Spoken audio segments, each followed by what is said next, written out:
Hi, chemistry students. Welcome to day 4 of Gibbs Free Energy Notes. Today I want to do, this bell ringer was the previous one, so we're going to skip over it and go to the next bell ringer. And this is the bell ringer that I want you to do for today. Sorry about duplicating that on your student notes.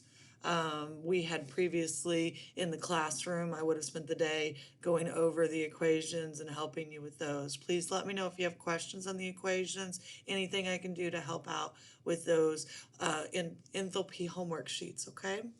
So I want to talk about the units for entropy, that's your delta S, and the units for enthalpy, that's your delta H, because we have to be really cautious when we start to put this together in the Gibbs free energy equation, because unfortunately the units are not the same. We have a difference between kilojoules per mole and joules per mole. So let's look at a couple of things. I'm going to pull up my screen that has, if I can minimize. I'm going to pull up the screen on Teams, and I wanted to show you a couple of things. Number one, I've been adding all of your homework and other things in a class materials section, and I wanted you to be able to look at it. I also want to pull up these two units so that we can look at them more specifically. Escape.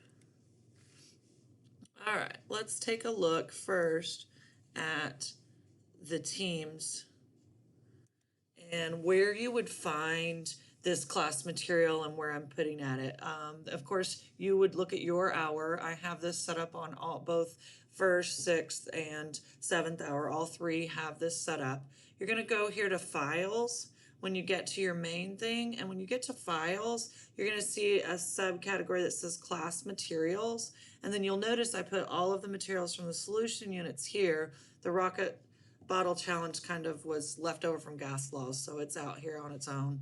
Solutions unit has all the things you need there, and then the Gibbs free energy here has a file.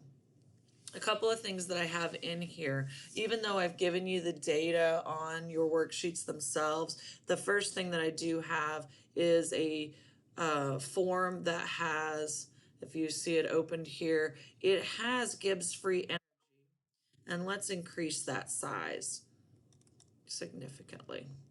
Let's see if we can see it. Okay, so what you'll have is the kind of thing that you'll be finding when we're looking these things up. And the first glaring thing that you should notice is that when we're doing these Gibbs free energy, we have to be very cautious because delta H is given in kilojoules per mole, while entropy is given in joules per mole. And we know we can't subtract or add apples and oranges. We have to put these in the same unit. So what would you need to do to convert joules per mole into kilojoules per mole? Remember, the delta S gets multiplied by temperature, so the temperature must be in Kelvin, and that'll take care of that. But then we finally, when we get our answer, we've got to convert from joules to kilojoules. Remember, there are 1,000 joules in every kilojoule. So you'll want to divide this number after you calculate it by 1,000. And I'll show you some examples of that when we get to the Gibbs free energy. But the main thing for these Bell questions is that you note that entropy is in joules per mole degrees Kelvin, while enthalpy or delta H is in kilojoules per mole. Let me go back to your file and your class materials, and let me show you a couple other things. And this entropy worksheet hasn't been put out yet, but it will be. And you'll notice that the enthalpy worksheet, I've already given you 1 and 2. Down at the bottom, the units that are given as soon as we open up. Again, because this is delta H, it is kilojoules per mole. Let's take a look at the entropy one that will be coming out later. I want to give you guys plenty of time for homework and questions and any issues that we might have. I realize that this is very difficult to do remotely. And so I wanted to let you know I'm here to help, and I'm going to have you do your best. They are going to be completion homework, but I do want you to show the work.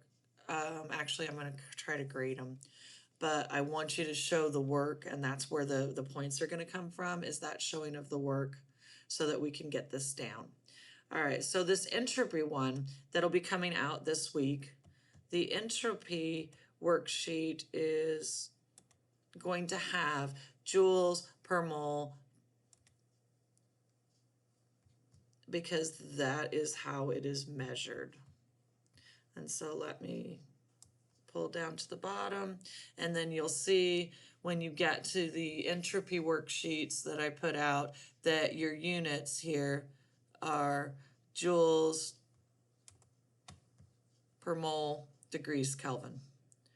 And so when we put it all together in that Gibbs free energy, these units become crucially important so that you're adding the right things together. All right, that's it for the bell ringer today. Please continue on to day 4 of Gibbs free energy lesson. I'm going to talk about spontaneity. Have a great day, and I'll see you guys in a little bit.